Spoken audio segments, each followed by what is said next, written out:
அதாலதான் நம்மளுக்கு அந்த ராகத்வேஷம் என்பது நமக்கு தெரியல. ஆனால் எப்போ நம்மளுடைய ஜீவசக்தியான வாயு வெளியில் பின்னகதியாக அது பல வகையாக பிரிந்து வியாபிக்கின்றதோ அப்பதான் வேற வேற வேற வேற என்ற மாதிரி நமக்குள்ள ஒரு ஏற்றத்தாழ்வு, இது உயர்வு, இது தாழ்வு, இது இது பணக்காரன் ஏழை, இவன் படித்தவன் படிக்காதன்ற மாதிரி ஒரு வேறுபாட்டு மாச்சரிய பாவம் நமக்குள்ள அந்த ரெண்டு வெவ்வேறு விதமான உயர்ந்தது தாழ்ந்ததுன்ற மாதிரி வேறுபடுத்தி அதுக்குள்ள ரெண்டுத்துக்குள்ள ஒரு பகைமையை உண்டாக்கக்கூடிய, அதாவது அந்த ராக துவேஷங்களாகிய அந்த நிலை என்பது பின்னகதியில் தான் ஏற்படுகிறது. ஆனால் இதுக்கெல்லாம் காரணம் ஒரே சக்தி தான், அது நமக்குள் இருக்கக்கூடிய அந்த ஜீவசக்தி தான். அது பலவிதமாக வியாபித்திருக்கின்றது. இந்த நிலை என்ன, நம்ம கேட்பது, காண்பது, அறிவது எல்லாமே சரியது நமக்குள்ளிருந்து பிரதிபலிக்கப்பட்ட பிம்பம் தான். அந்த பிம்பத்தை தான் உண்மை நினைக்க சொல்லதான் அதுதான் மாயை. இது மனதினுடைய அபிமானம். அதுதான் ராக துவேஷங்களாகுது. அததான் அழிந்து தானாய் தன்மயமாய் தீர வேண்டும் என்பது தான் சொல்றார் ஞானபிதா இந்த இடத்துல. அப்ப அந்த பிரகிருதி அப்படின்னா இயற்கையில் காணப்படுகின்ற இந்த வேற்றுமை எல்லாம் ஜீவன் வசிக்கின்ற வீடுகளின் வேறுபாடு அல்லாமல் ஜீவனுடைய வேறுபாடுகள் அல்ல.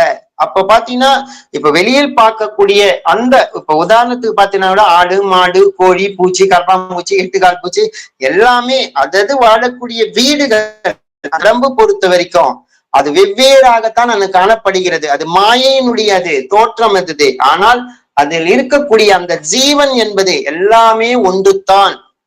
என்ன, அக்ஷரம் என்ற நிலையிலிருந்து தான் அந்த ஜீவன் என்பது, அந்த சதாசிவன் என்ற நிலையிலிருந்து தான் அது சலனம் ஏற்படும் போதுதான் அது ஜீவனாக மாறுகிறது. அந்த ஒன்று தான், அந்த ஏகத்துவ சகோதர நிலைதான். அது மாதிரி வேறுபாடுகள் நமக்குள்ள இருந்ததுன்னா நமக்குள்ள அது மாயை என்பது உன்னம் நமக்குள்ள அது கூடிக்கொண்டுத்தான் இருக்கிறது. இவ்விதம் அல்லாமல் இதை ஏற்க முடியாத இந்த ஜீவனுடைய வேறுபாட்டுகளால நம்ம பல விதத்துல வீடுகளை உண்டாக்கி அவற்றில் வசிக்கின்ற பிரகாரமாகும். இதுதான் மாயையினுடைய தோற்றம். அப்ப அதுக்குள்ள அந்த வசிக்கின்ற வீடுதான் வேற. ஆனா அது உள்ள இருக்கிற ஜீவன் என்ற ஆத்மா எல்லாமே ஒண்ணுதான். அந்த வீடு என்பது ஜடமாகிய அந்த வீடுதான். அத உடல் ஒரு ஜட பொருள் தான். அதுல இருக்கக்கூடிய ஆத்மா தான் எல்லாமே ஒண்ணுன்ற மாதிரியும் ஞானபிதா சொல்றாரு.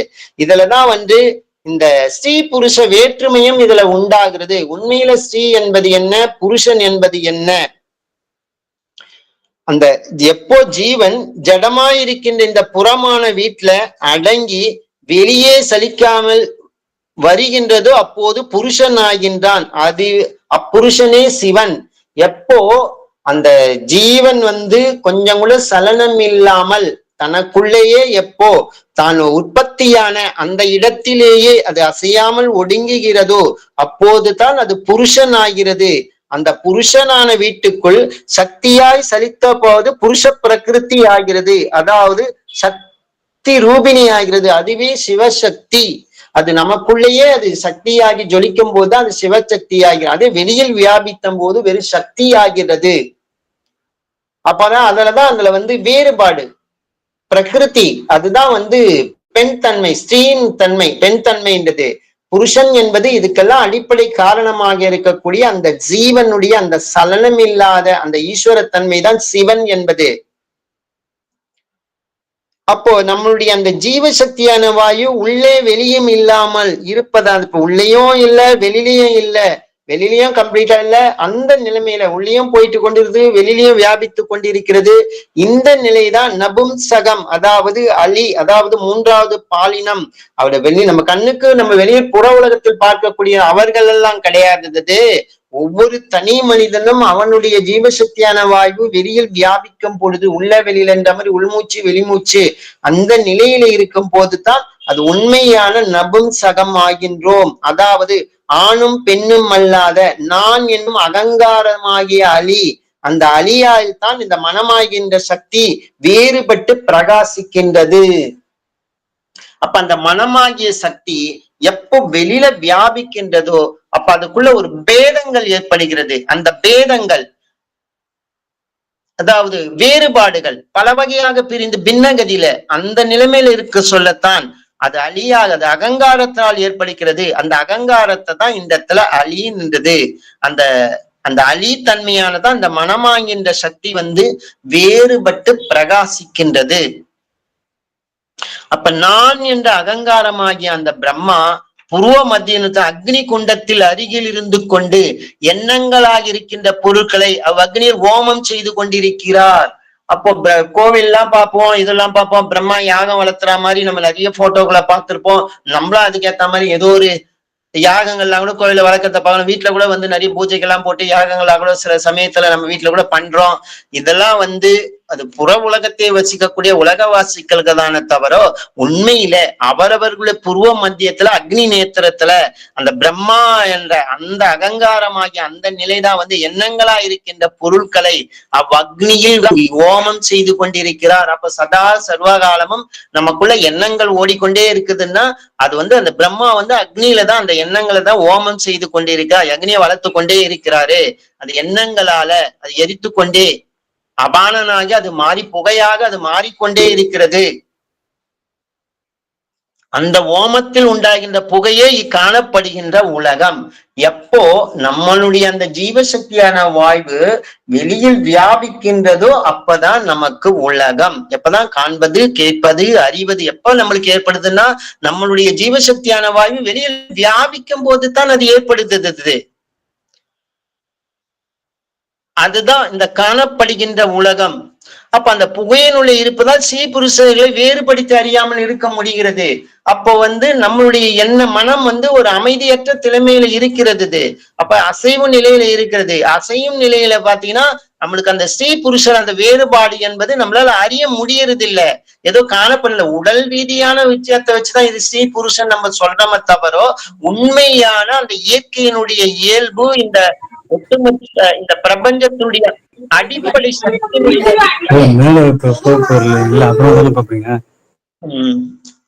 அந்த அடிப்படை தன்மை அந்த புகை நீங்க அந்த அதால அதனுடைய எப்படி இருக்கிறதோ அதை உள்ளபடி அறியாமல் அந்த நிலை ஏற்படுகிறது. ஒரு அடங்கிய மனமாக இருக்கும் போதுதான் ஒரு தெளிந்த நீர்ல அது கீழே அடியில என்ன பொருள் இருந்தாலும் ஒரு தெளிவு இருக்குல்ல, தெளிவா தெரிய காண முடியுதுல. அதே மாதிரிதான் ஒரு அடங்கிய மனமாக இருக்கும் போதுதான் அது தெளிந்து உள்ளது உள்ளபடி அறிய முடியும்.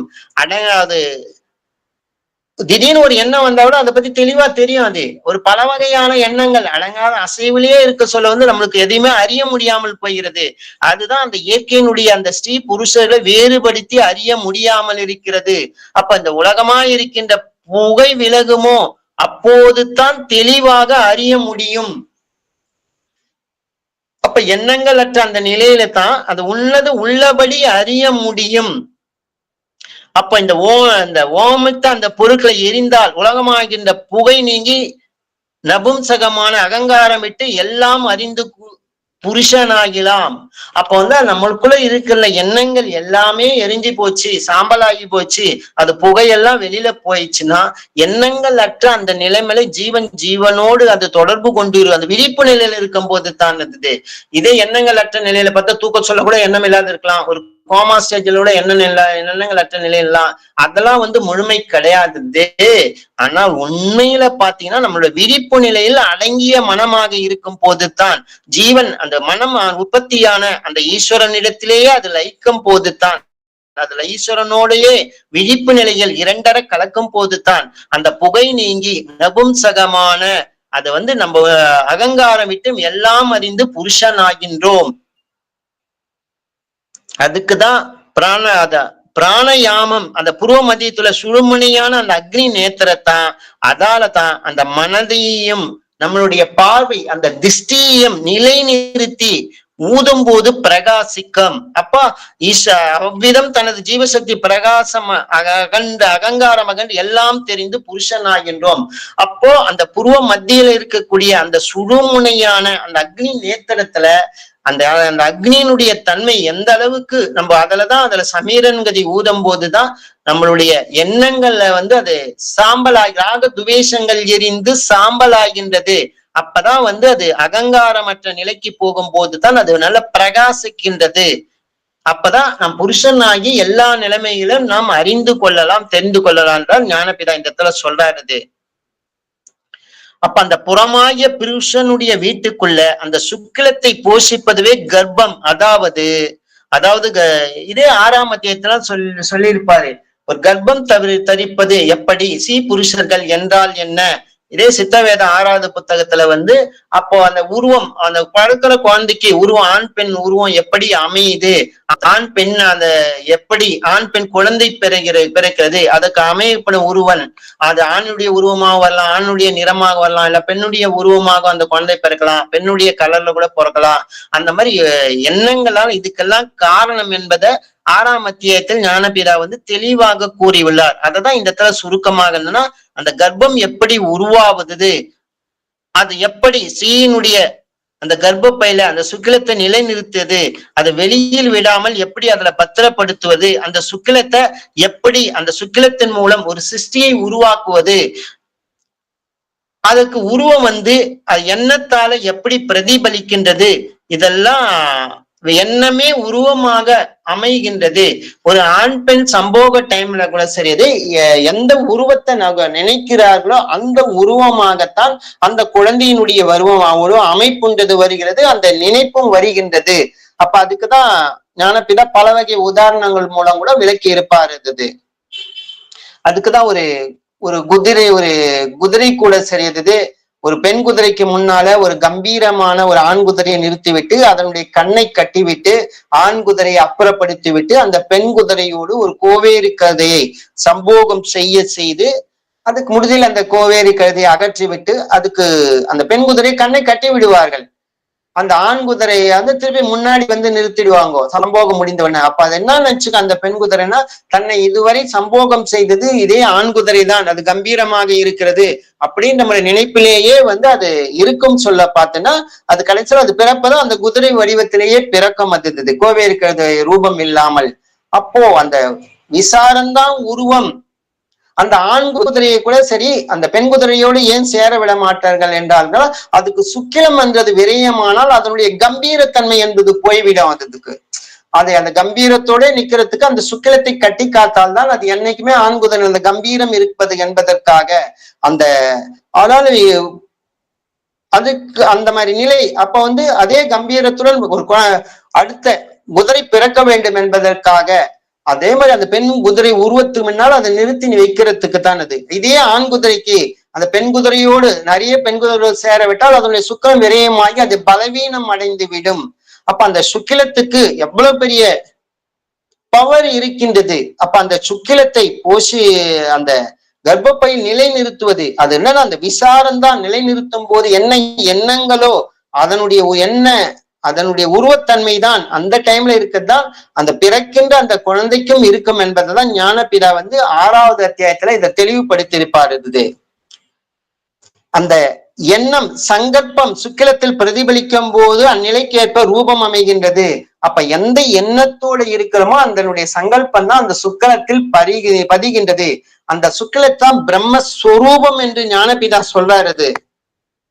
ஏன்னா அதுதான் படைத்தலுக்கு அடிப்படை காரணமாக இருக்கிறது. அப்ப அந்த சுக்கிலத்தை கட்டி காக்க வேண்டும். அந்த சுக்கிலமே ரசம் எனவும் சொல்லப்படுகிறது. அந்த சுக்கிலத்தை ஊதி கட்டு நிறுத்தும் போதுதான் மணி ஆகின்றது. அதான் ரசமணி நம்ம கேள்விப்பட்டிருப்போம். வெளியில எல்லாம் பொதுவா பாத்தீங்கன்னா ஒரு மாய தந்திர மந்திரங்கள் செய்யலாம் ரசமணி கட்டித்தரோம், இதால நீங்க நினைச்சதெல்லாம் நடக்கும்னு சொல்லுவாங்க. அதெல்லாம் உண்மையான பாதரசமணி இதுன்னு சொல்லுவாங்க. அதெல்லாம் உண்மையான ரசம் என்பது கிடையாது, ரசமணி என்பது கிடையாது. அது உலக வாசிகளுக்காக அவர்களுடைய உலக வாழக்கூடிய அந்த ஜீவனை அதோகதி ஆகக்கூடிய ஒரு நிலையில்லாத பொருளை பெறுவதற்காகத்தான் ஏற்பட்டப்படுத்தவையாகும். உண்மையில ரசமணி என்பது அவரவர்கள் சுக்கிலத்தை அவரவர்கள் ஊதி கட்டுவது தான் உண்மையான ரசமணி. அப்போ ஆணுக்கும் சுக்கிலம் இருக்கிறது, பெண்ணுக்கும் சுக்கிலம் இருக்கிறது என்பதுதான் 6ஆம் அத்தியாயத்துல ஞானபிதா தெளிவுபடுத்தி இருக்கிறார். அப்ப இருவருமே தன்னுடைய சுக்கிலத்தை அந்த புருவம் மத்தியத்தில் ஊதி கட்ட வேண்டும் என்றால் அது அதனோட சுரதம் என்ற அந்த நீர் இருக்கும் அந்த சுக்கிலத்தோடது அது நீர்த்தன்மை இருந்ததுனாலே அது தாமச குணம், அது கீழ் நோக்கியே அது பயணிக்க செய்யும். அது கீழ் நோக்கியே அந்த அந்த சம்போகம் என்ற எண்ணத்தினாலேயே அந்த சுரதம் என்ற நீர் இருக்கும் வரை அந்த சுக்கிலத்துல அது கீழ்நோக்கியே அழைத்து சென்று அது அதோகதியாக்க சொல்லும் அந்த சுக்கரத்தை. ஆனால் நம்மளுடைய அந்த புருவ மத்தியத்தில் அந்த அக்னி நேத்திரத்தில் அந்த 4வது அத்தியாயத்துல சொன்ன மாதிரி அத அக்னி இருக்கும் இடத்தில் கரெக்டாக நாம் அதை அறிந்து அதிலே சமீரன்கதி ஊதி கட்டும் போதுதான் உண்மையான அந்த சுக்கிரத்தினுடைய நீர்த்தன்மை வற்றும் போதுதான் அது கெட்டித்தன்மை அடைகிறது. அப்போதுதான் அது பிரகாசம் ஆகின்றது. அததான் அந்த இடத்துல அந்த சுக்கிலத்தை கட்டி நிறுத்துவது தான் உண்மையான ரசமணி. அந்த சுக்கிலத்தை ஊதி கட்டி நிறுத்துவதற்கே ரசவாதம் என்று சொல்வது. அப்போ ரசம் என்றால் சுக்கிலம், வாதம் என்றால் வாய்வு. அப்ப அந்த சுக்கிலத்தை வாயுவினால் ஊதி கட்டுவதுதான் இந்த இடத்துல மணி ஆகும் போதுதான் ஞானம் உண்டாகிறது. எப்ப அந்த சுக்கிலத்துல அந்த தாமச குணம் ராஜச குணம் என்பது, மனம் என்பது இயல்பையாக ராஜச குணம் தான், சுக்கிலமும் ராஜச குணம் தான். அதுல சுரதம் என்ற நீர் இருக்கும் வரைத்தான் அதே அந்த சுரதம் என்ற அந்த நீர் வற்றும் போதுதான் அது ராஜச குணிலிருந்து அந்த சுக்கிலம் சாத்வீக தன்மை அதை பெறும் போது மட்டும்தான் அது நமக்குள்ள இருக்கின்ற அந்த ராக துவேஷங்கள் அந்த சாத்வீக அந்த நிலையில்தான் பெரும்பகுதி ஒழியும். அதுவே ஈஸ்வரனோடுக்கு அருகில் வரை அழைத்து சொல்லும். ஆனால் அடங்கிய அந்த முக்குணங்களும் மற்ற அடங்கிய அந்த மனமாக இருக்கும் போதுதான் அந்த சுக்கிலத்துக்கு அசைவு என்பது இருக்காது. எப்ப அதுக்குள்ள அசைவுன்னு இருக்கிறதோ அதுல முக்குணங்கள்ல ஏதாவது குணம் இருக்கத்தான் செய்ய முதலது.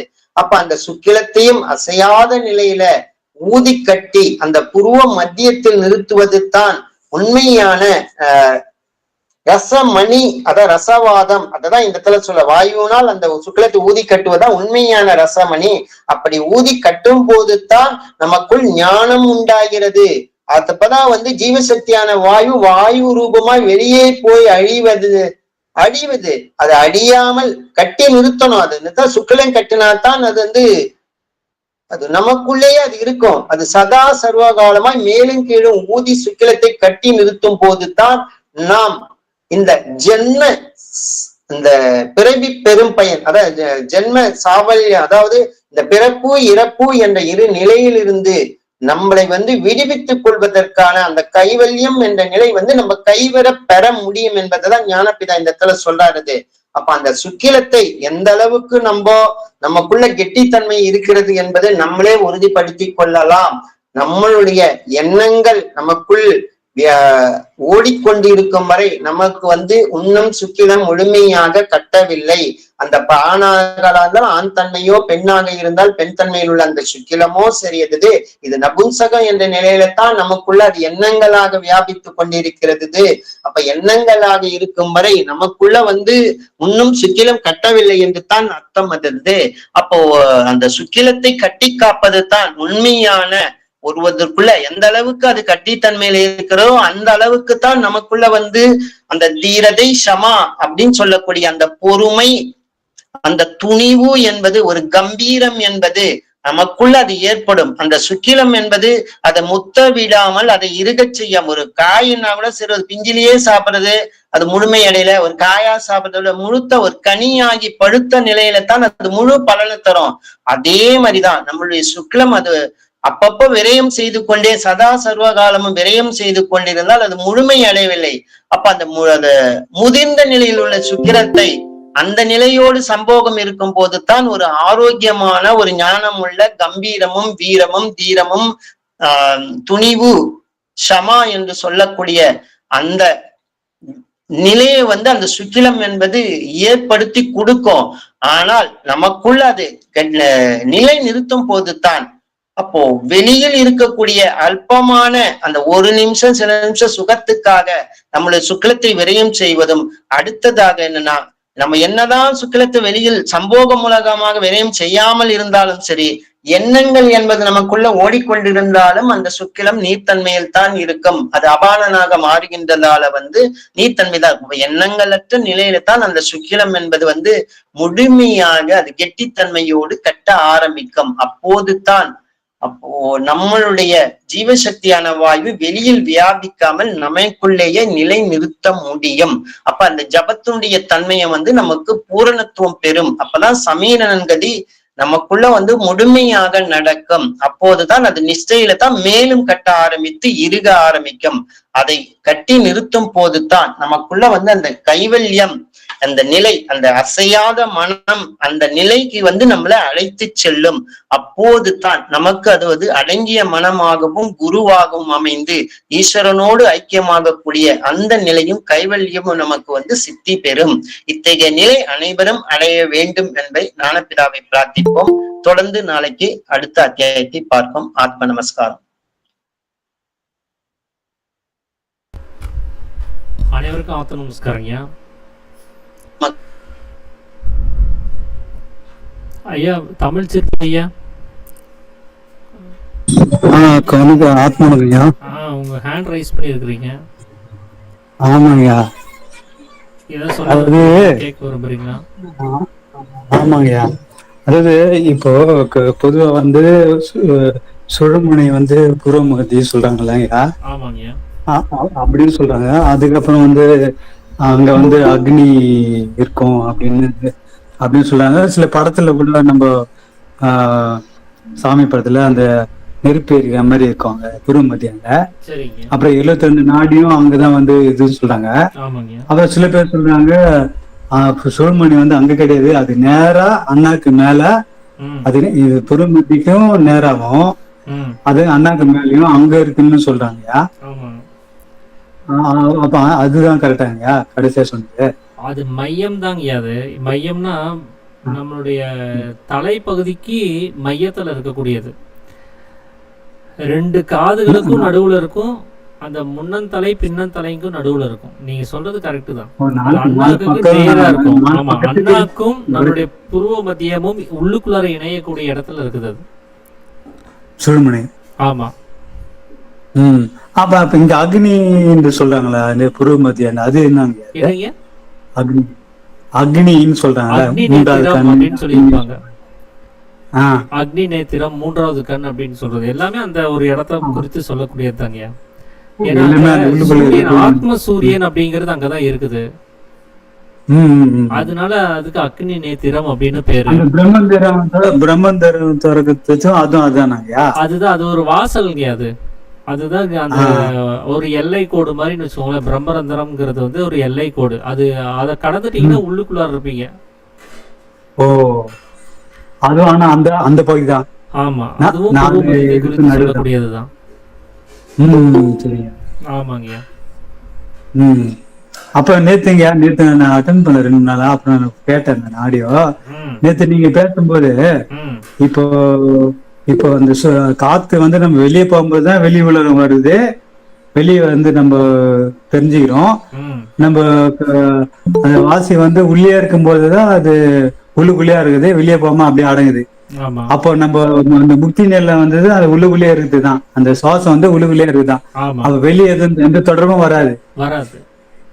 அப்ப நம்ம இப்ப ஜீவசமாதிலாம் போயிட்டு தியானம் பண்றாங்க, அப்புறமா கனவுல வந்தாரு, அவர் நேரம் வந்தாரு, பார்த்தாரு, ஆசை வச்சாரு அப்படிலாம் சொல்றாங்களாங்க.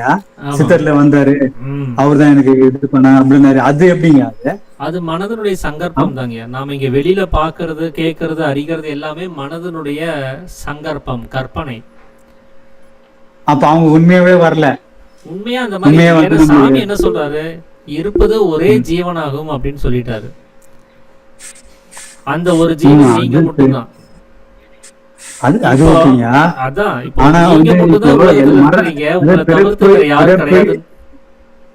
பிறப்பு இறப்பு அற்ற முக்தி நிலைதான் முக்தின்னு சொல்றாங்க. சரிங்க. அப்ப அவங்க திருப்பி பிறக்க மாட்டாங்க, இறங்க மாட்டாங்கன்னு சொல்றாங்க. ஆனா அவங்க இருப்பாங்க. யார் வேணாலும் நம்ம அந்த அந்த மேலான நிலையை அடைஞ்ச பிறகு நம்ம யார் வேணாலும் பார்க்கலாம், இயேசுவை கூட பார்க்கலாம், சாமி நினைச்ச கூட பார்க்கலாம், அவங்க வள்ளலார் நினைச்ச கூட பார்க்கலாம் அப்படின்னு சொல்றாங்க. அந்த நம்ம அந்த பக்குவத்துக்கு போன பிறகு அது அப்ப உண்மைதானங்க? அது யார் சொல்றாங்கிறத பாருங்க. சாமி சொல்றாரா, சிவானந்த பரமேஸ்வரர் சொல்றாரான்னு பாருங்க. அவரு அது மாதிரி சொல்ல. ஆனா பொதுவா நிறைய சித்தர்கள் சொல்றாங்க. உலக மக்கள் நிறைய விஷயங்களை சொல்லிட்டு தான் இருக்காங்க. மக்கள் சொல்ல தெரியுங்க, சித்தர்களே சொல்ற பாடல் தான் வருது. சாமி சொன்னாருன்னா சாமி சொன்னாருன்னா ஏத்துக்கோங்க. சித்தவேதத்துல அது எழுதி இருக்குன்னா ஏத்துக்கோங்க. அதுல எழுதல அப்படின்னா அதை விட்டுருங்க. அதுதான் நல்லது. ஆமா, இந்த மாதிரி நிறைய குழப்பங்கள் நிறைந்த விஷயங்கள் நிறைய இருக்குது இந்த உலகத்துல.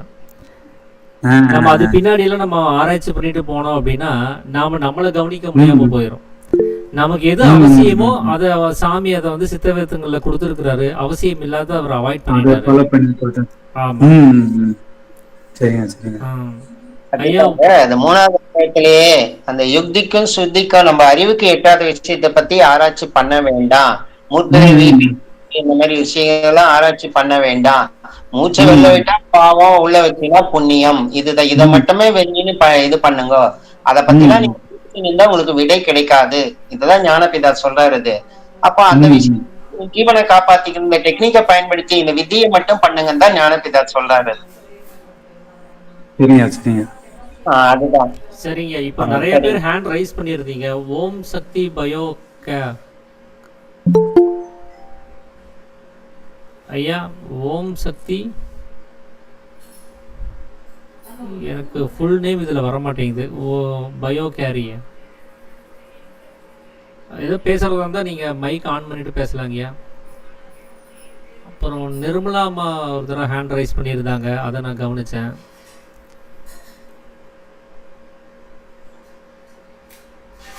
வேற யாராவது ஹேண்ட் ரைஸ் பண்ணியிருந்தீங்க அப்படின்னா ஏதாவது சொல்றதா இருந்தா சொல்லலாங்கய்யா.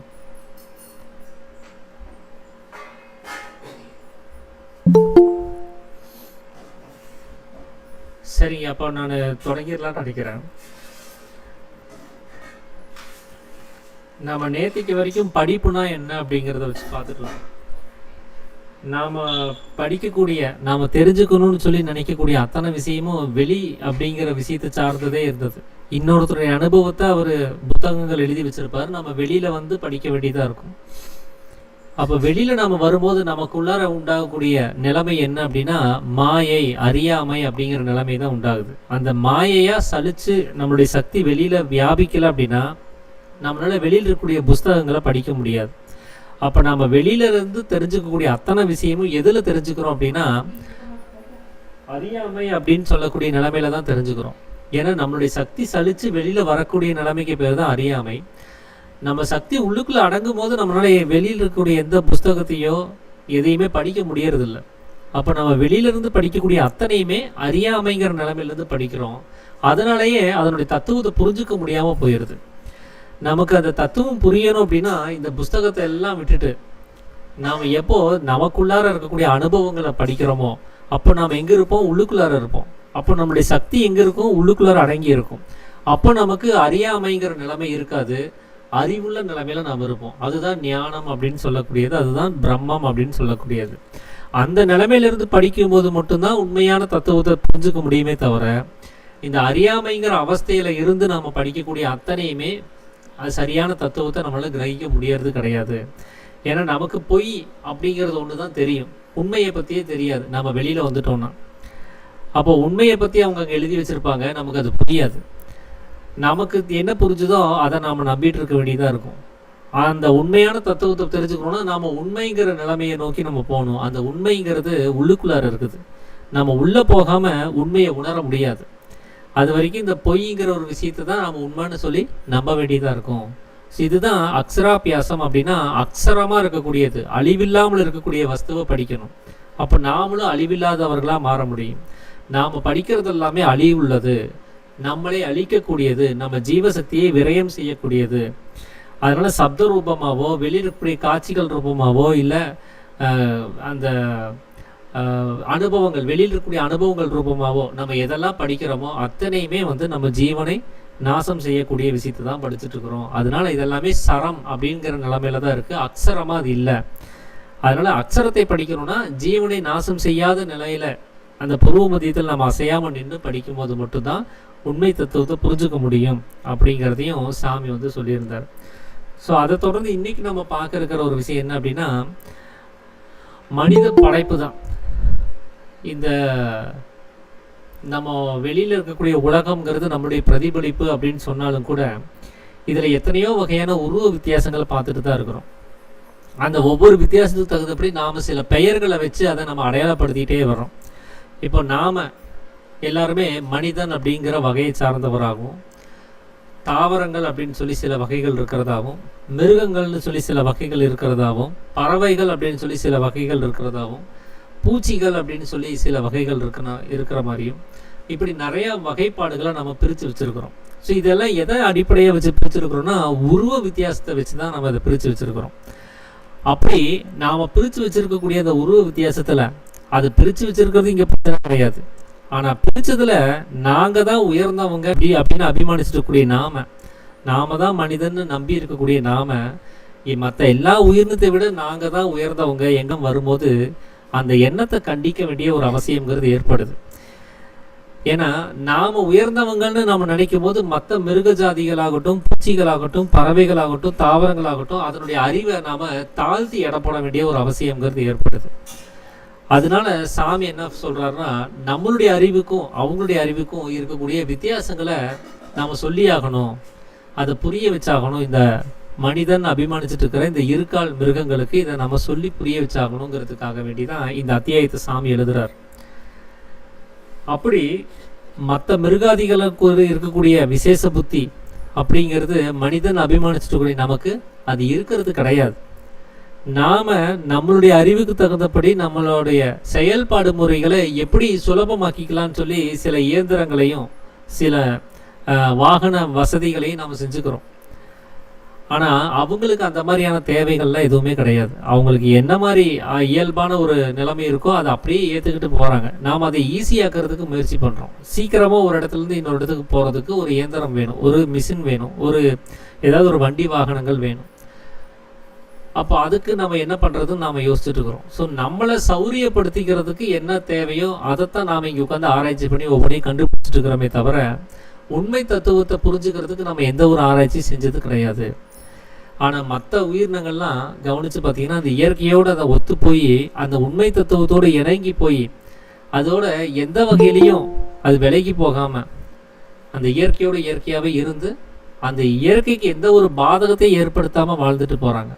ஆனால் நாம் இயற்கையை அழிக்கிறது மட்டும் இல்லாமல் அதை மாற்றி அமைச்சு மற்ற உயிரினங்களுடைய வாழ்க்கை முறையும் கெடுத்து மற்ற உயிரினங்களும் அதில் வாழ விடாமல் செய்கிறதுக்கான என்னென்ன வழிவகைகள் செய்ய முடியுமோ அத்தனையும் நம்மளுடைய அறிவை வச்சு நம்ம செய்ய வேண்டிய ஒரு சூழல்ங்கிறது இருக்குது. ஸோ இதில் இந்த அறிவு வித்தியாசங்கிறது அவங்களுடைய நிலைமைக்கும் நம்மளுடைய நிலைமைக்கும் நல்லாவே வித்தியாசம் வருது. அதனால எந்த வகையிலையும் நம்மளை உயர்ந்த அறிவுள்ளவர்கள் அப்படின்னு சொல்லி நம்ம நினைக்க முடியாது. ஏன்னா ஒரு கிளி அது கற்றுக்கக்கூடிய அந்த பாஷை முறைகளை நம்மளால் கற்றுக்க முடியறதில்ல. ஆனால் நம்மளுடைய பாஷையை அது கற்றுக்குது. ஆனால் எத்தனை வருஷம் அந்த கிளி கூடையோ ஒரு நாய் கூடையோ இருந்தாலும் அந்த நாயினுடைய கிளியினுடைய பாஷையோ நம்மளால் கற்றுக்க முடியாது. நாம் நம்ம பாஷையே பேசிகிட்டே இருப்போம், அவங்க நம்ம பாஷையை புரிஞ்சுக்கிட்டு அவங்க ரியாக்ட் பண்ணிகிட்டே இருப்பாங்க. அது கற்றுதுன்னா எதுக்காக கற்றுதுன்னு நமக்கு தெரியாது. ஒரு அனுமானத்தில் யாராவது வந்திருப்பாங்க தெரியாதவங்க, இல்லை பசி எடுக்குது, அப்படி ஏதாவது ஒரு வகையில் நாம் புரிஞ்சுக்கிறோமே தவிர ஒரு அனுமானத்தில் புரிஞ்சுக்கிறோமே தவிர எக்ஸாக்டாக அது இதுக்கு தான் அது அந்த சப்தத்தை எழுப்புதுன்னு நம்மளுக்கு தெரியறதில்ல. பொதுவாக நமக்கு மட்டும்தான் பாஷைகள் இருக்குதுன்னே நம்ம நம்பிட்டு இருக்கிறோம். மற்ற மிருகங்களுக்குலாம் பாஷையே கிடையாதுங்கிற எண்ணம் கூடவும் இருக்கவே செய்யுது மனித இனத்தில். ஆனால் அவங்க ஒவ்வொருத்தரையும் அவங்க இனத்தில் இருக்கக்கூடியவங்களை கூப்பிட்டு அவங்க அங்கே சம்பாஷணை செய்யவும் செஞ்சுட்டே தான் இருக்கிறாங்க.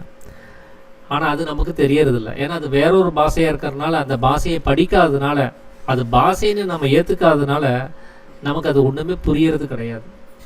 அப்படி ஏன் அவங்களுக்கு மட்டும் அந்த விசேஷ அறிவுங்கிறது அதிகப்படியாக இருக்குது அப்படின்னா அவங்களுடைய சுவாச முறை தான் அதுக்கு காரணம்.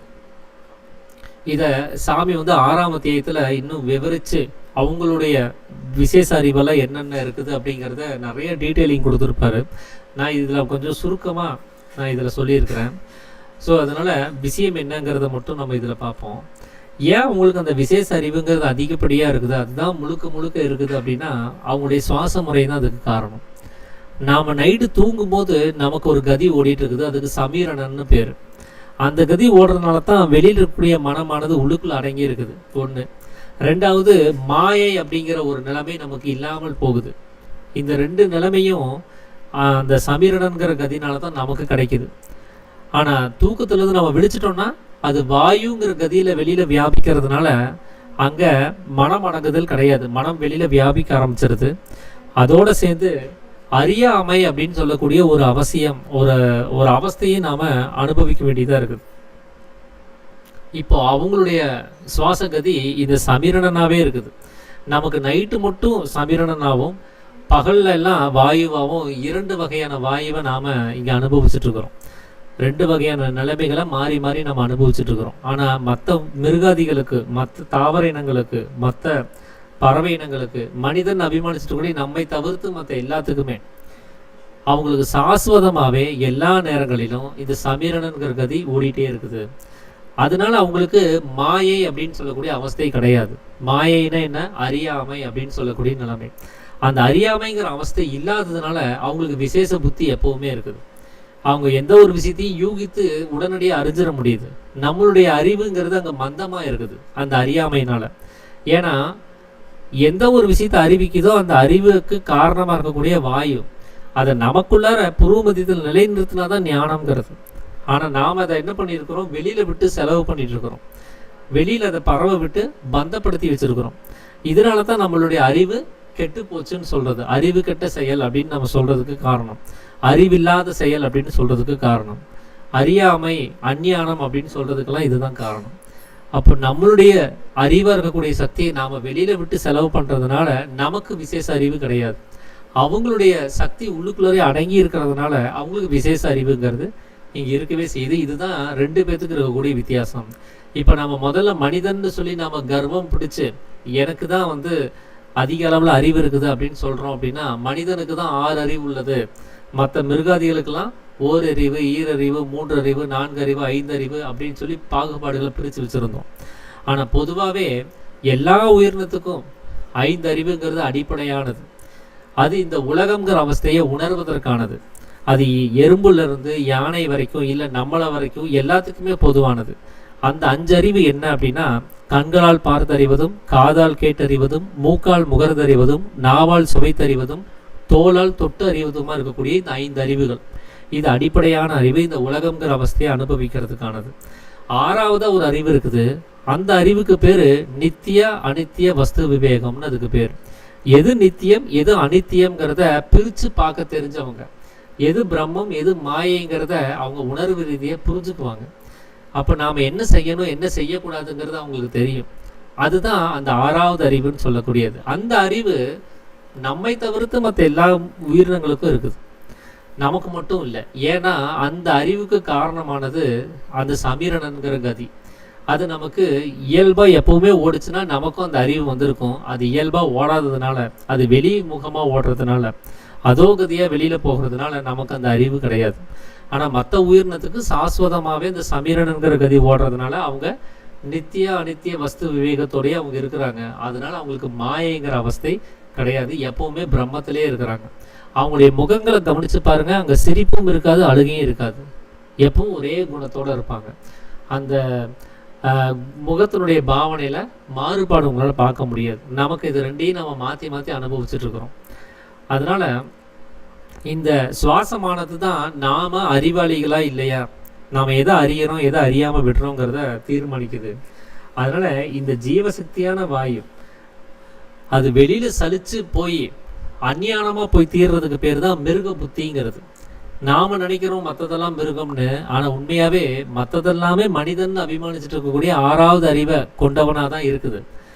நாம மனிதன் நமக்கு நாமே ஒரு அபிமானத்தை வச்சுட்டு இருந்தாலும் நாம மிருகமா தான் இருக்கிறோம். ஏன்னா நமக்கு அந்த அறிவுங்கிறது குறைவாவே இருக்குது. அதனால நம்மை வேணா மிருகம்னு சொல்லிக்கலாம், வேணா எக்ஸ்ட்ராவா 2 கால் மிருகம் அப்படின்னு வேணா சொல்லிக்கலாமே தவிர்த்து மனிதன் அபிமானிக்கிறதுக்கோ மனிதன் சொல்லிக்கிறதுக்கோ நமக்கு எந்த வகையிலேயே அருகதை இல்லை. அந்த அருகதை யாருக்கு இருக்குன்னா நம்மை தவிர்த்து மற்ற எல்லா உயிரினத்துக்கும் அந்த கதியினுடைய சுவாஸ்வதம் இருக்கிறதுனால அவங்கள மனிதர்னு அபிமானிச்சுக்கலாம் சொல்லிக்கலாம். அப்படிங்கிறது தான் இங்க சாமி சொல்லக்கூடிய விஷயம். அப்போ அந்த சக்தியை வெளியில பரவ விடாம அவங்க உள்ளுக்குள்ளே வச்சிருக்கிறாங்க, நாம் அதை பரவ விடுறோம். அதனால நாம தான் மிருகமே தவிர அவங்க மனிதனாவே இங்க இருக்கிறாங்க. அப்படி அந்த ஈஸ்வரன் அப்படின்னு சொல்லக்கூடிய ஒருத்தர் தன்னுடைய அறிவை வெளியில விட்டு செலவு பண்ணி ஒரு விஷயத்தை அறியறதுக்காக தான் இந்த உடம்பை எடுத்துட்டு வந்திருக்கிறார். ஸோ இந்த உடம்புனுடைய உருவ வித்தியாசத்தை பார்த்துக்கிட்டு தான் நாம இந்த இனங்கள் வகையா தாவர இனம், மிருக இனம், பறவை இனம், ஊர்வன அப்புறம் பூச்சி இனம், அப்புறம் மனிதன் அபிமானிச்சிருக்கக்கூடிய நம்மளுடைய இனம் அப்படின்னு சொல்லி நிறைய பிரித்து வச்சிட்டோம். ஸோ இதை நம்ம கவனிக்க வேண்டிய அவசியமே கிடையாது. பொதுவா இந்த உருவத்தினுடைய அடிப்படையில இங்க அறிவுங்கிறதுக்கும் சம்பந்தம் கிடையாது. எப்படின்னா, ஒரு எறும்பு இருக்குன்னா எறும்புக்கு குறைவான அறிவு இருக்கிறதாவும், யானைக்கு அதிகமான அறிவு இருக்கிறதாவும், அதுல மனிதன் அபிமானிச்சுட்டு இருக்கிற நமக்கு அதை விட அதிகமான அறிவு இருக்கிறதாவும் நாம நம்பிட்டு இருக்கிறது எல்லாமே சுத்த பைத்தியகாரத்தனம் அப்படிங்கிறது தான் சாமி சொல்லக்கூடியது. ஏன்னா இந்த உடம்புங்கிறது எதனுடைய அடிப்படையில் இருக்குது அப்படின்னா, நாமெல்லாம் தங்கறதுக்கெல்லாம் ஒரு வீடு கட்டி வச்சிருப்போம். அவங்கவுங்க வசதிக்கும் தேவைக்கும் ஏற்ப ஒரு குச்சி வீடோ, இல்லை ஒரு ஓட்டு வீடோ, இல்லை ஒரு குடிசை வீடோ, இல்லை ஒரு மாளிகையோ, ஓரடுக்கு மாளிகையோ, ஈரடுக்கு மாளிகையோ, அப்படி நம்ம வசதிக்கு தகுந்தபடி, நம்மளுடைய தகுதிக்கு தகுந்தபடி நம்ம அதை கட்டி வச்சு நம்ம வாழ்ந்துட்டு இருப்போம். அப்படி ஒவ்வொருத்தரும் அவங்கவுங்க வசதிக்கு தகுந்தபடி வாழ்ந்துட்டு இருக்கிறாங்க. என்னதான் அவங்க வேற வேற வீட்டில் வாழ்ந்தாலும் கூட அவங்க உள்ளுக்குள்ளார வாழக்கூடிய அத்தனை பேரையும் நம்ம என்னன்னு சொல்றோம், மனிதன்கிற ஒரே நிலைமையில தான் நம்ம பேசிட்டு இருக்கிறோம். அந்த மாதிரி இந்த உடம்புங்கிறது ஒரு வீடு.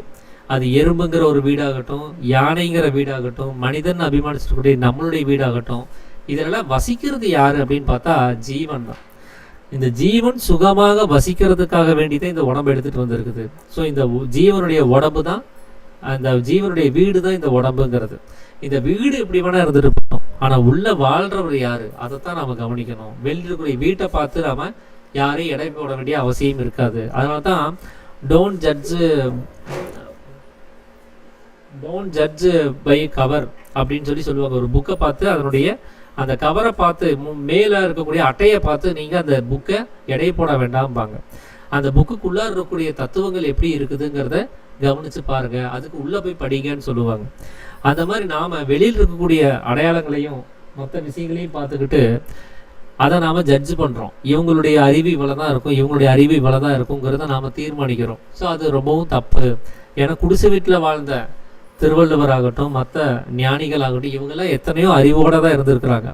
மாட மாளிகையில வாழ்ந்த அரசர்களுக்கு கூட இவங்க அறிவுரை சொல்ற அளவுக்கு உயர்ந்த ஸ்தானத்தில் இருக்கவும் செஞ்சிருக்கிறாங்க. அதனால இந்த நாம இருக்கக்கூடிய அந்த இருப்பிடமானது எந்த ஒரு அறிவு சார்ந்த விஷயமாவும் அது அங்கு சார்ந்து இருக்கிறது கிடையாது. உள்ள இருக்கிற ஆளுக்கு தான் எந்த மாதிரியான அறிவு இருக்குங்கிறது தேவைப்படுது. எறும்புக்கு எந்த அளவுக்கு இந்த உலகத்தோட அனுபவப்பட முடியுமோ அந்த அனுபவத்தை தெரிஞ்சுக்கிறதுக்காக தான் அந்த ஜீவன் அந்த எறும்புங்கிற உடம்பை எடுத்துட்டு வந்திருக்கு. யானை எந்த அளவுக்கு இந்த உலகத்தோட தொடர்பு கொண்டு அனுபவிக்க முடியுமோ அந்த அளவுக்கு நம்ம அனுபவிக்கணும்னா அந்த ஜீவன் அந்த யானையினுடைய உடம்பை எடுத்துக்கிட்டு வந்திருக்குது. அவ்வளவுதான் வித்தியாசமே தவிர இங்க உலகத்தினுடைய அனுபவம், புரிதல், இது எல்லாமே எல்லாத்துக்கும் ஒரே மாதிரியான ஒரு விஷயமாவே தான் இருக்குது. தேவையான அளவுக்கு அறிவை அது வெளியில செலவு பண்ணி அதை தெரிஞ்சுக்கிறதுக்காக வேற வேற உடம்பு அதை எடுத்துட்டு வந்திருக்கு. ஸோ இதைத்தான் நம்ம இந்த வகையில தான் இதை கவனிக்கணுமே தவிர இதுல அறிவு சார்ந்து இதுல ஏற்ற தாழ்வுகளை நம்ம பார்க்க வேண்டியது கிடையாது அப்படிங்கிறதையும் சொல்லியிருந்தாரு. அடுத்தபடியா இதுல உருவ வித்தியாசம் கிடையாதுன்னு சொன்னா கூட ஆண் பெண் வித்தியாசத்தை நம்ம பார்க்கவே செய்யறோமே. ஸோ அதை பத்தியும் எக்ஸ்பிளனேஷன் சாமி இந்த அத்தியாயங்களை கொடுத்திருந்தார். புறத்தில் வசிப்பவன் தான் புருஷன், வெளியில தன்னுடைய சக்தியை வெளியில வியாபிக்க வைக்கிறவங்க ஸ்திரீ அப்படின்னு சொல்லியிருந்தார். ஏன் இதை சொல்றாரு அப்படின்னா, உண்மையிலேயே வெளியில இருக்கக்கூடிய விஷயங்கள்ல நம்ம புருஷன், இது ஆண், இது பெண்ணுன்னு சொல்லி நிறைய பிரிவினைகளை நம்ம பார்த்துட்டு இருக்கிறோம். ஆனா அது எதுவுமே உண்மை அல்லாதது. ஏன்னா அது எல்லாமே இந்த உலகம்ங்கிற கனவுக்குள்ளார இருக்கக்கூடியது. அப்போ நிஜத்துல இருக்கக்கூடியதுல யாரு ஆண் பெண், யார் புருஷன் ஸ்திரீ அப்படிங்கிறத நாம கவனிச்சு பார்க்கணும் அப்படிங்கிறது தான் சாமி சொல்லக்கூடியது. இந்த வெளியில இருக்கக்கூடிய பிரதிபலிப்புல இருக்கக்கூடிய எந்த விஷயத்தையும் நம்ம நம்ப வேண்டியதில்லை. இது பிரதிபலிக்கிறதுக்கு முன்னாடி நமக்குள்ளார இருக்கக்கூடிய அந்த உண்மைத்தன்மையில இருக்கக்கூடிய வித்தியாசங்களை கவனிங்க அப்படிங்கிறது தான் அவர் சொல்லக்கூடிய விஷயம். அப்போ நாம தான் ஆண், நம்மளை பிரசவித்த தாய்மார்கள்லாம் பெண் அப்படின்னு சொல்லி ஏற்கனவே சொல்லி வச்சதுனால நாம அதை நம்பிட்டு இருக்கிறோம். உண்மையாவே ஆண்னா என்ன பெண்ணா என்னங்கிற அர்த்தம் தெரியாம நாம அவங்க சொல்லி கொடுத்ததை அப்படின்னு நம்பிட்டு இருக்கிறோமே தவிர உண்மையான அர்த்தத்தை தெரிஞ்சு அதை நம்ம புரிஞ்சுக்கிட்டது கிடையாது. அப்போ புருஷன் அப்படின்னா அதுக்கு என்ன அர்த்தம்னா புறத்தில் வசிக்கணும், அவர் தான் புருஷனா இருக்க முடியும். பெண் அப்படின்னு சொல்லக்கூடிய ஸ்திரீ அப்படிங்கிறது என்ன அப்படின்னா அது சக்தி, அது அந்த புருஷ பிரகிருதியிலிருந்து சலிச்சு வெளியில போகணும். அப்போ அது நம்ம ஜீவன்கிற நிலைமையில இருந்து சலிச்சு வெளியில போகக்கூடிய நிலைமையில இருக்கக்கூடியது மனம்.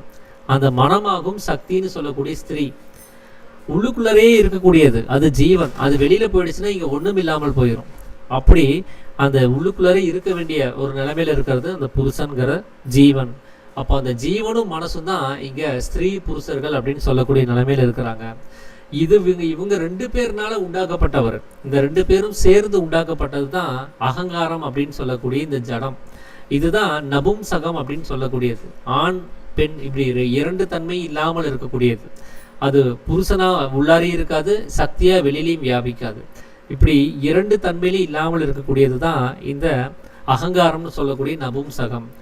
அந்த அகங்காரமா இருக்கக்கூடிய நபும்சகத்துக்கு தான் பிரம்மா அப்படின்னு சொல்லி பேர். அந்த பிரம்மாவா இருக்கக்கூடியவர் இந்த நம்மளுடைய புருவ மத்தியத்தில் உட்காந்து யாகம் வளர்த்திட்டு இருப்பார். யாக குண்டம் அங்க வளர்த்தி வேள்விகளை செஞ்சுட்டு இருப்பார். அந்த வேள்வியிலிருந்து உண்டாக்கப்பட்ட புகை தான் இந்த உலகம் அப்படிங்கிறத சாமி சொல்றார்.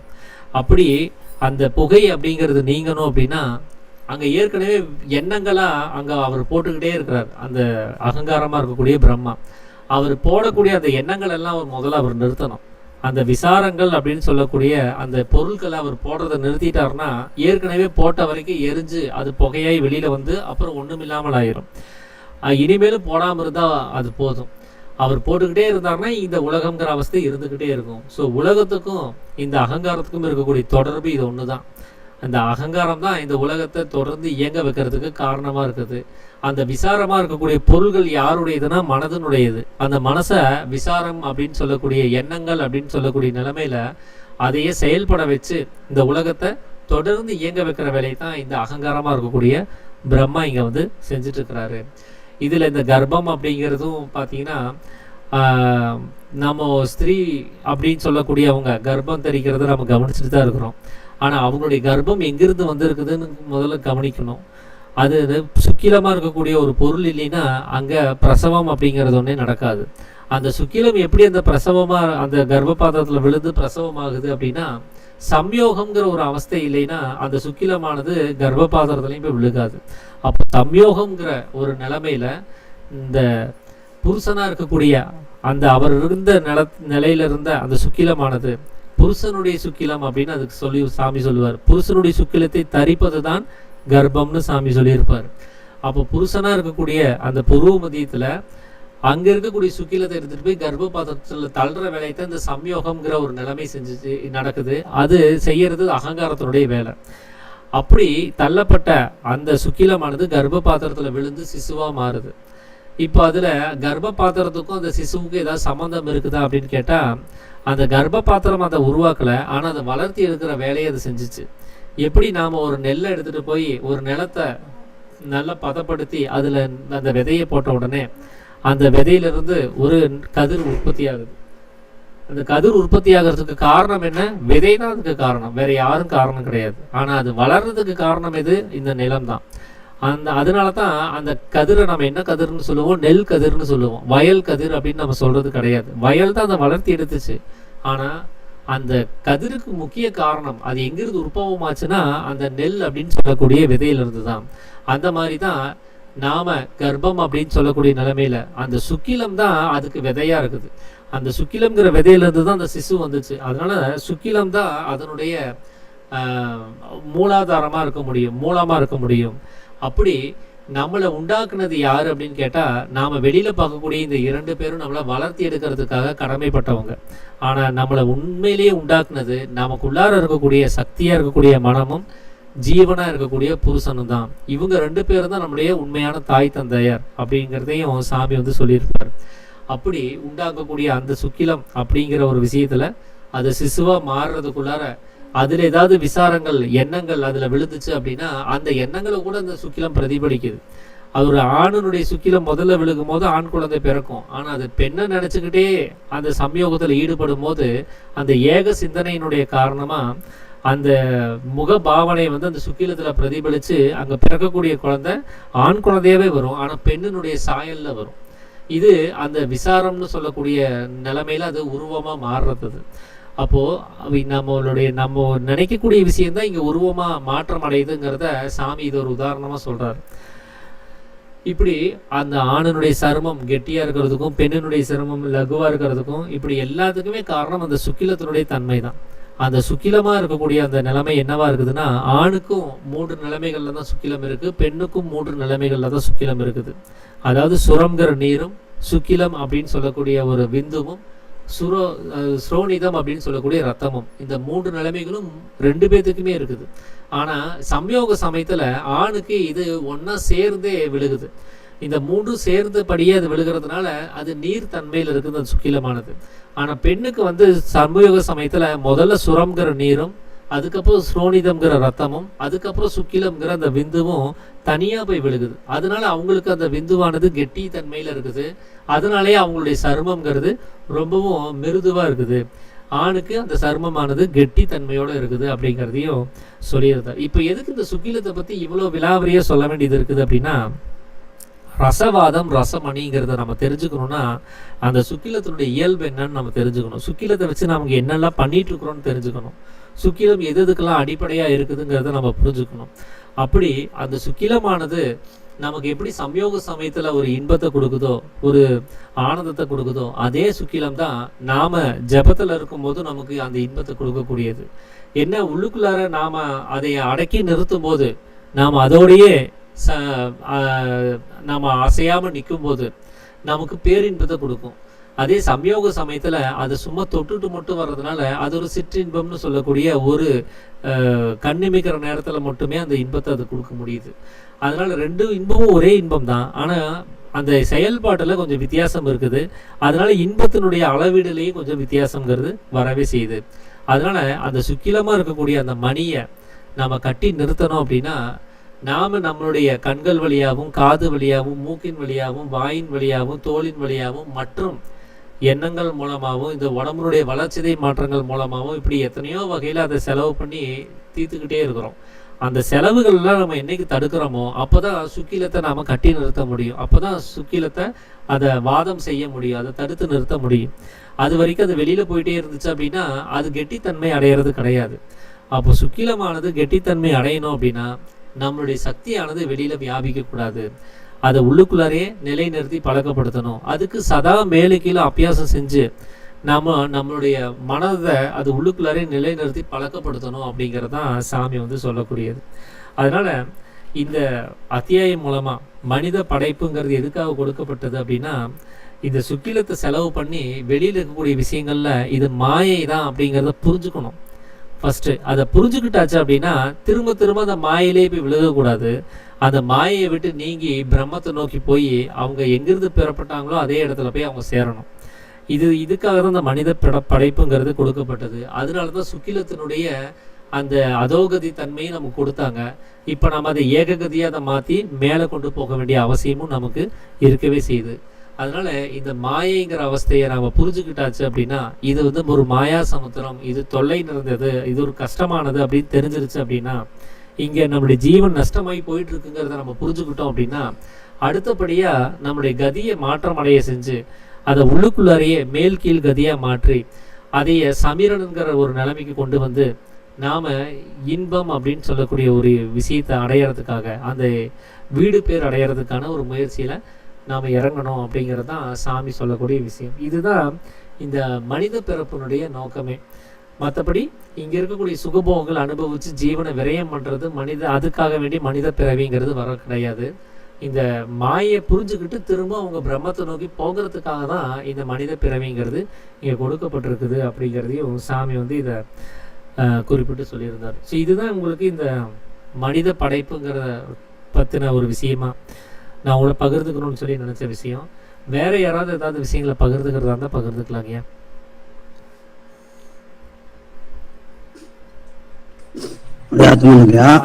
நமஸ்காரங்கய்யா. அதாவது விசேஷ புத்தி வந்து இருக்குதான். இப்ப கூட வந்து ஆமை வந்து பல நாட்டு தாண்டி சில நாட்டுல வந்து இப்ப கூட ஒரிசால பேப்பெல்லாம் போட்டாங்க. ஒரிசால வந்து பல லட்சம் ஆமை வந்து கடற்கரையில முட்டை போட்டு பொறிச்சு போயிடுச்சுட்டு, அதே மாதிரி எங்கேயோ இருக்கிற வெளிநாட்டு பறலாம் கூட வேடந்தாங்க வந்து போகுது. நம்ம கீழே வந்து கூகுள் மேப் போட்டு போறோம், சாலை இருக்கு எல்லாம் இருக்கு, ஆனா மேல எந்த இதுவுமே இல்லை. விமானத்தை கூட அவங்க எதுவும் இது இயந்திரம் பொருத்திதான் அதை நோக்கி போறாங்க. ஆனா பறவைகளுக்கு எந்த இதுவும் இல்லை, அது விசேஷ புத்தி இருக்குது, உண்மைதான். ஆனா இப்போ அந்த தொல்காப்பியர் வந்து நம்ம படிச்சிருப்போம், ஓரறிவு ஈரறிவு அப்படின்ட்டு. அவர் என்ன சொல்ற, புல் மரம் போன்றவை நகராது, அதனால அது ஓர் அறிவு. சிப்பி சங்கு போன்றவை நகரும், அதனால ஈரறிவு. கரையான் எறும்பு பறக்க முடியாது, அதனால 3 அறிவு. வண்டு பறக்கும், அதனால 4 அறிவு. 5 அறிவு வந்து மிருகம், அது வந்து கண்டு கேட்டு உண்டு வாடும், ஆனா பேச முடியாது. 6 அறிவு வந்து மனிதன், கண்டு கேட்டு உண்டு வாழ்பவதோடு நன்மை எது தீமை எது என்று தெரிந்து கொள்ளக்கூடிய பகுத்தறிவுக்குள்ள வந்த மனிதன் அப்படின்னு சொல்றாங்க. இப்ப இந்த இது ஒரு அறிவு பிரிச்சுக்கிறாங்க. ஆனா வந்து இப்ப நம்ம கூட சில பாடல் கூட சிதர் பாடல வரும், இது போல இப்படிலாம் இருந்தேன், மனித பேரு ஏத்துக்கிறேன். இப்ப நீங்க சொன்ன மாதிரி கூட மரமில்லா பெருவாழ், புல்லாகி பூடாகி புழுவாகி பல் மிருகமாகி பேயாய் கணங்களாய் அசுரராய் எல்லா பேரும் அப்படின்னு சொல்லி இருப்பாரு. கடைசியா மனித பிறவி.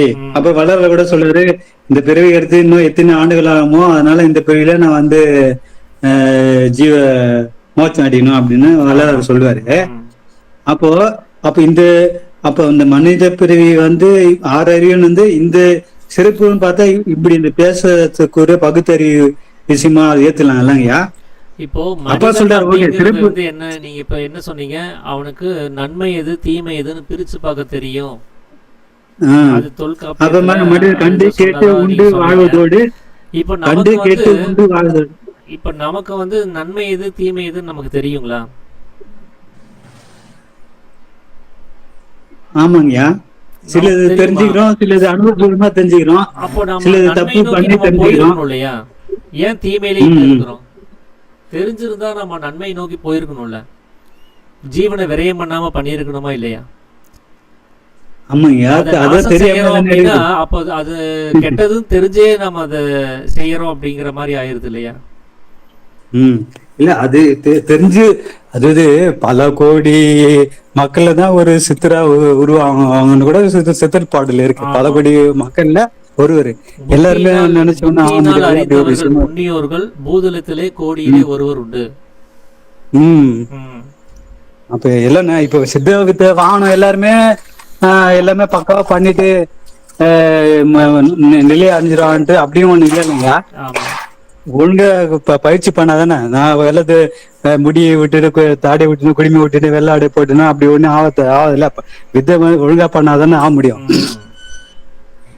அதனால சாமி சொல்லக்கூடிய ஒரே விஷயம் என்ன அப்படின்னா, நீங்க சொல்றது சரிதான், பகுத்தறிந்து பாக்குறவன் மனிதன் தான். ஆனா இந்த பகுத்தறிந்து பார்க்க இங்க இருக்கக்கூடிய மனிதன் அபிமானிச்சுட்டு யாருக்கும் தெரியாது. அப்படி தெரிஞ்சிருந்தா இந்த மனித சமுதாயம் இப்படி கீழ்நிலை அடைஞ்சு போயிருக்காது. இப்படி அவங்களுக்குள்ளாரி சண்டை போட்டுக்கிட்டு அந்த சாந்தி சமாதானத்தை இழந்து இங்க இவ்வளோ சண்டை சச்சரவோடு இருக்க மாட்டாங்க. இவ்வளோ அகங்காரம் பிடிச்சு அவங்க அறியாமையில் இருக்க மாட்டாங்க.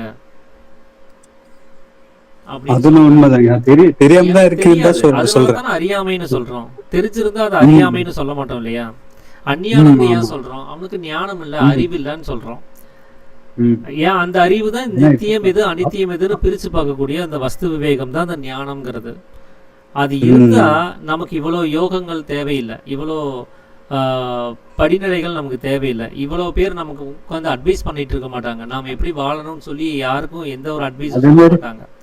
இப்ப மிருகங்களுக்கு ஏதாவது ஒரு மிருகங்களுக்கு நீ இந்த மிருகம் இப்படிதான் வாழணும்னு ஏதாவது ஞானிகள் அட்வைஸ் கொடுத்துருக்காங்களா? இல்ல அவங்களுக்கு ஏதாவது மதங்கள் ஆச்சரியங்களை பிடிச்சுக்கிட்டு அவங்க இருக்காங்க? எதுவும். ஏன்னா நம்ம சீர்கிட்டு போயிருக்கிறோம். நம்மளை சரி பண்றதுக்கு இந்த ஆச்சாரங்கள் தேவை. நமக்கு எல்லா அட்வைஸும் தேவைப்படுது. நம்மளை கண்டிக்க வேண்டியதும் இருக்குது. ஏன்னா நாம அறியாமையில இருக்கிறோம், என்ன பண்றதுன்னு தெரியாம பண்ணிட்டு இருக்கிறோம். எது சரியானது எது தவறானதுன்னு நமக்கு தெரியல. இந்த உலகமானது வெளியில போய் ஜீவ நஷ்டமாகுதுங்கிறதை நான் வாயில சொல்றேன். ஆனா நாளைக்கு என்ன பண்ண போறேன்? உடனே அதை தடுத்து நிறுத்த போறது இல்லையே. இப்பவே நான் என்ன பண்ணிட்டு இருக்கிறேன்? இதே உலகத்தோட என் ஜீவனை விரயம் பண்ணிட்டு தானே இருக்கிறேன். இதுக்குதான் அறியாமைன்னு பேர். தெரிஞ்சே அந்த விஷயத்துல ஈடுபட்டாலும் தெரியாமல் ஒரு விஷயத்துல ஈடுபட்டாலும் அது அறியாமை தான். ஏன்னா சுவாசம் வெளியில ஓடிட்டு இருக்குது. எனக்கு அது உள்ளுக்குள்ள அடங்கிடுச்சுன்னா எனக்கு உண்மை புரிஞ்சு போயிடும். அது புரியல அப்படிங்கிறதுக்கு காரணமே இந்த சுவாசம் வெளியில ஓடிட்டு இருக்கிறதுனால தான். நான் இன்னமும் அறியாமையில தான் இருக்கிறேன். அது நம்ம அகங்காரம்ங்கிற ஒரு அளவுல நாம ஒரு விஷயத்த படிச்சு தெரிஞ்சு வச்சிருக்கிறோம். அந்த தெரிஞ்சு வச்சதை நம்ம வெளியில சொல்லிட்டு இருக்கிறோம். ஆனா அது உணர்வு ரீதியா இன்னும் அது பாதிப்பை ஏற்படுத்தல.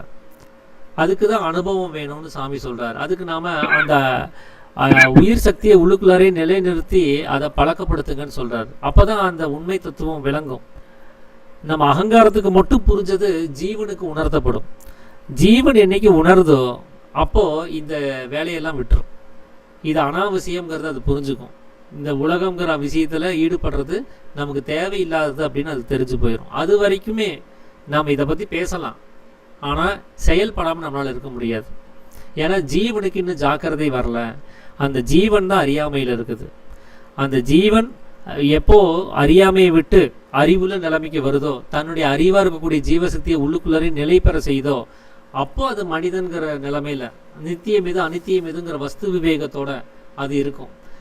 ஜீவனுக்கு அது புரிஞ்சு போச்சுன்னு வச்சுக்கோங்களேன், அது இந்த நஷ்டமான எந்த ஒரு வேலையும் அது கண்டிப்பா செய்யாது.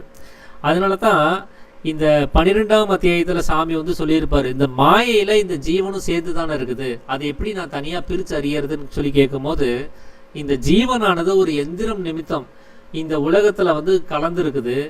இது கலந்ததுனால தனக்கு எந்த ஒரு ஆபத்தும் இல்லை, எந்த ஒரு நஷ்டமும் இல்லைன்னு நம்பிட்டு அது கலந்துருக்குதுன்னு சொல்லி எழுதியிருப்பார். அது உண்மையா அதுதான் அறியாமைன்னு சொல்லக்கூடியது.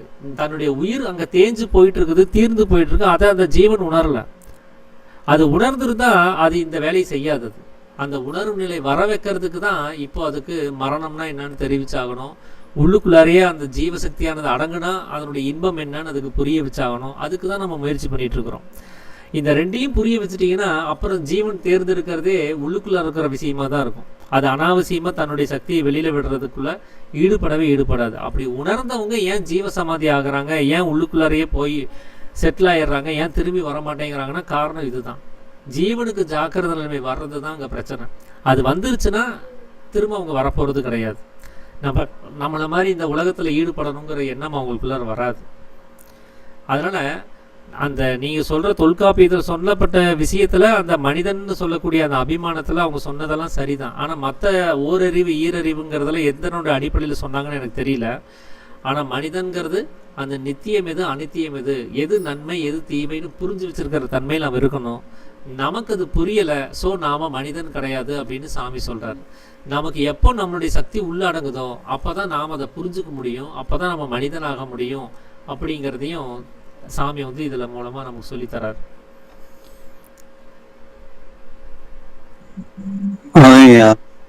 அதான் இப்படிதான் நம்ம அதை பயிற்சி பண்ணது இதுதான். ஆனா எல்லாருமே அது ஆக முடியாதது அப்படியே ஒரு விஷயம் இருக்கு. கிடையாதுங்க, நம்ம அப்படி மேலோட்டமும் சொல்லிட முடியாது. முயற்சி பண்றவங்க எல்லாரும் ஆவாங்க, முயற்சி இல்லாதவங்க ஆக மாட்டாங்க. அதனால எல்லாரும் ஏன்னா அவங்க முயற்சி பண்றாங்களா இல்லையா நமக்கு தெரியாது. இல்ல நம்மளும் கூடதான் அதுக்கு நம்மளும் தான் அதோட உட்பட்டது. நோ பெயின் நோ கெயின்ன்ற மாதிரி இது எவ்வளவு இதுவா அது ஈடுபாடா பண்ற. அப்பா கூட வந்து நித்யானந்தனை கூப்பிட்ட உடனே இட்டுன்னு போயிட்டுன்னு அவர் சொன்ன உடனே கேட்டாரு. அவரு மேல நிலை அடைஞ்சார்ல நித்யானந்த சார். வந்து அவர் எல்லாருமே கூப்பிடல, அது மாதிரி எல்லாருமே அவர் கூட போகலையா. அதனால அவங்கவுங்க நிலை பொறுத்து அது மத்த சித்தர் இவர் அப்பா சொல்ல. ஆனா ஏற்கனவே தொட்ட குறை விட்ட குறை அந்த மாதிரி விஷயம் சார்ந்தும் அது இருக்கு. சரிங்க, மகிழ்ச்சிங்க. சந்தோஷம் ஐயா. வேற யாராவது ஏதாவது விஷயங்களை பகிர்ந்துக்கணும்னு நினைக்கிறீங்களா? ராஜவேலு ஐயா. நமஸ்காரங்க. நமஸ்காரங்க ஐயா. இப்போ நம்ம வந்து இப்போ 2 காலையில பண்றோம், ஈவினிங் பண்றோம். அதான் 2 ஹவர் 2 மணி நேரம் நம்மளுக்கு பத்தாதுன்றீங்க. அதானே சொல்ல வரீங்க? அதாவது உங்களுடைய ஜீவசக்தியான வாயு வந்து நீங்க காலையில முழிச்சதுல இருந்து சாயந்தரம் வரைக்கும் தீந்து போயிட்டு தானே இருக்குது. ஆமாங்க. அத்தனை நேரம் நம்முடைய சுவாசம் என்னவா இருக்குது? உள் சுவாசம் வெளி சுவாசமா அது மாறி மாறி தானே போயிட்டு இருக்குது. அது எப்பெல்லாம் போகுதோ அப்பெல்லாம் மாத்தணும். இல்ல எனக்கு காலையில 1 மணி நேரம் தான் அப்படி ஓடுது, சாயந்தரம் 1 மணி நேரம் தான் எனக்கு அப்படி ஓடுதுன்னா நமக்கு 1 மணி நேரம் போதும் அப்படின்னு சொல்லிடுவார் சாமி. ஆனா நமக்கு எப்பவுமே அப்படிதான் ஓடுதுன்னா அப்ப அதை எப்போ மாத்தணும்? எப்பவுமே மாத்திதான் ஆகணும். அப்படி ஓட விடாம அதை தடுத்துதான் ஆகணும், வேற வழி இல்லை. நீங்க அதுக்காக நீங்க உட்கார்ந்து ஜபம் பண்ணணும்லாம் அவர் சொல்லல. எந்த வேலை செய்யும் போதும் எந்த இடத்துலையும் நமக்கு வேலை மேலு கீழும் நடந்துக்கிட்டே இருக்கணுங்கிறார். அதை மேலு கீழும் நடத்திக்கிட்டே இருங்கன்னு சொல்றாரு. அதை பழக்கப்படுத்துங்கன்னு சொல்றாரு. உள் சுவாசம் வெளி சுவாசத்தை நம்ம மேல் சுவாசம் கீழ் சுவாசமா மாற்றி அமைங்கன்னு சொல்றாரு. ஏன்னா அதுதான் சமீரணனுக்கான நிலைமை. அந்த கதியை நீங்கள் அப்படி மாற்றி அமைச்சிட்டிங்கன்னா சமீரணன்கிறது நமக்கு இயல்பாக ஓட ஆரம்பிச்சிடும். அது இயல்பாக ஓட ஆரம்பிச்சிருச்சுன்னு வச்சுக்கோங்களேன், உங்களுக்கு உள் சுவாசம் வெளி சுவாசமாக அது இருக்காது. அது மேல் சுவாசம் கீழ் சுவாசமாகவே இருக்கும். நீங்கள் அப்புறம் கதி ஓட்ட வேண்டியது இருக்காது. அது தானாக அது உள்ளுக்குள்ளே ஓடிட்டே இருக்கும். அப்படி தானாக ஓடின அந்த ஆட்களை நான் பார்த்துருக்குறேன்.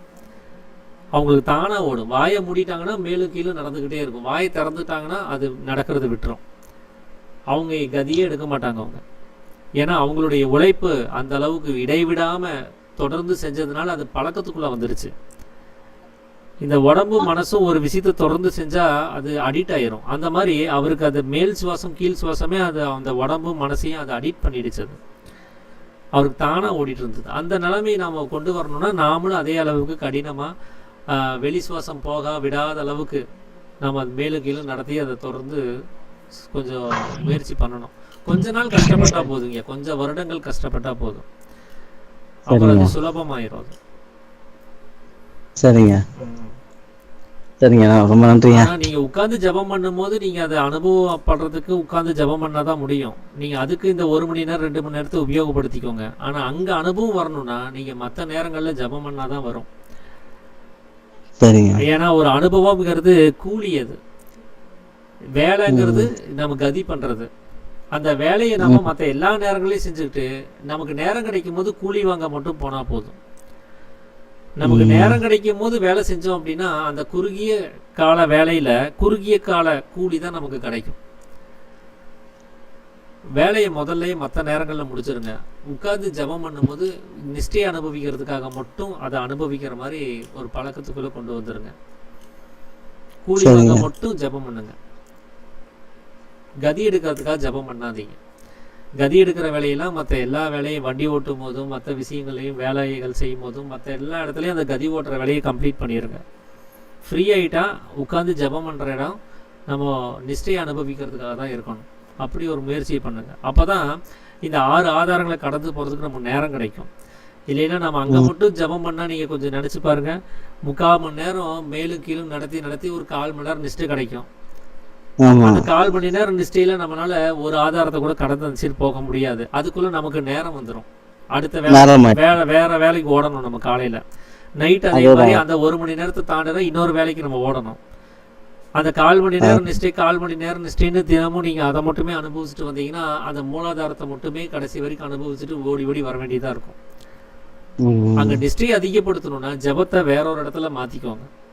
மற்ற எல்லா வேலை செய்யும் போது ஜபத்தை செஞ்சுக்கிட்டு, அதாவது கதியை செஞ்சுட்டு நேரம் கிடைக்கும் போது நிஷ்டையை அனுபவிக்கிறதுக்காக உட்கார்ற மாதிரி இருக்கும். தயார்படுத்திக்கோங்க. அப்போ 1 மணி நேரம் நிஷ்டையாச்சுன்னா உங்களால பல ஆதாரங்களை கடந்து போக முடியும். அதை அனுபவிச்சு பார்க்க முடியும். சரிங்க, சந்தோஷங்க, ரொம்ப நன்றியா. இதுங்கய்யா அந்த நிஷ்டை பண்ணும்போது கூடங்கய்யா சொல்லுங்கய்யா, நம்ம ஒரு 1/2 மணி நேரம் எனக்கு தெரியல, எனக்கு அப்படியே மத்தவங்க எப்படி தெரியல, வெளியே ஓடுது, குரங்கு மாதிரி ஓடுது, குதிரை மாதிரி ஓடுது, குரங்கு மாதிரி தாவுது. அப்படியே போயிட்டு ஒரு 1/2 மணி நேரம் ஆகுது. இழுத்து வந்து வச்சுட்டு அப்புறமா தான் ஒரு 1/2 மணி நேரம் பார்த்துதான் கொஞ்சம் ஒரு திருப்திகரமான விஷயமா அது நிஷ்டை வருது. ஆமாங்க, கரெக்டு தாங்க. சரிங்க, அப்போ நிறைவு பண்ணிக்கலாங்களா? பாலசுப்ரமணியம் ஐயா, தமிழ் சிற்பி ஐயா, ராஜவேல் ஐயா, நிறைவு பண்ணாங்க. சந்தோஷம். அப்போ நாளைக்கு வந்து சொப்பனம், சுளுத்தி, ஜாக்கிரதை, இந்த 3 விஷயங்களை பற்றி நம்ம தொடர்ந்து கவனிப்போம். 8ஆம் பாகமா. அனைவருக்கும் ஆத்ம நமஸ்காரங்க. அனைவருக்கும் இனிய இரவு வணக்கம். ஆத்ம வணக்கம். ஆத்ம நமஸ்காரம் ஐயா.